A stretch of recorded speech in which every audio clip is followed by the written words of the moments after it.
Fellas, what's not as attractive or sexy as women think it is?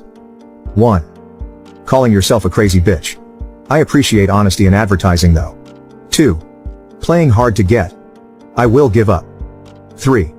Don't compare us to an ex. Even if we have a bigger member, you're just building paranoia that we're constantly being compared to someone else. 4. Acting dumb. If it is an act. And baby talk. 5. My current girlfriend would purposely bring conversations to a dead end to see if I would keep talking to her and bring up new topics. She was interested in me and was trying to find out if I was too by continuing to talk to her. However, it came off as she is not at all interested in me and did not want to continue talking to me. Please don't do this to anyone ever. 6. Pretending to not notice me. This trend is